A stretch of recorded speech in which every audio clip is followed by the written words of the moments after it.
Hi ஸ்னிசஸ் family. ஒரு சின்ன விழிப்புணர்வு பதிவாக நான் இதை போடுவேன்.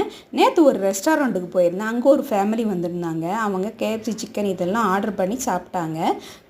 அந்த கேஎஃப்சி சிக்கனில் ஒரே ஒரு பீஸை மட்டும் சாப்பிட்டுட்டு அது வேண்டான்னு சொல்லிவிட்டு அந்த கேஎஃப்சி சிக்கனு குப்பூஸு இதெல்லாம் கொடுப்பாங்க. அதையெல்லாம் அப்படியே வச்சுட்டு போகிறாங்க. அதை எடுக்கிறவங்க அதை சுற்றி பார்க்காங்க. நம்மளை இதை பார்சல் பண்ண சொல்லுவாங்களா அப்படின்ட்டு. அவங்க பாட்டுக்கு போயிட்டாங்க. நான் என்ன சொல்லுதம்மா, உங்களால் சாப்பிட முடியலையா, அதை பார்சல் பண்ணி வீட்டுக்கு கொண்டு போய் கொடுக்கலாம். அப்படியே இல்லையா, ரோட்டோரமாக எத்தனை மக்கள் நம்மளுக்கு சாப்பிடக்கூட வழி இல்லாமல் இருக்காங்க, அவங்களுக்கு கொண்டு போய் கொடுக்கலாம். இதை மாதிரி சாப்பாட்டை வீண் விரயம் பண்ணாதீங்க. உங்களுக்கு தேவைப்பட்டதை மட்டும் நம்ம ஆர்டர் பண்ணுவோம், சாப்பிடுவோம். அதே மாதிரி இன்னொரு ஆள் முழு அப்படி தந்தூரி சிக்கன் வாங்கி அதை பாதி சாப்பிட்டுட்டு அதை அப்படியே வச்சுட்டு போகிறாங்க.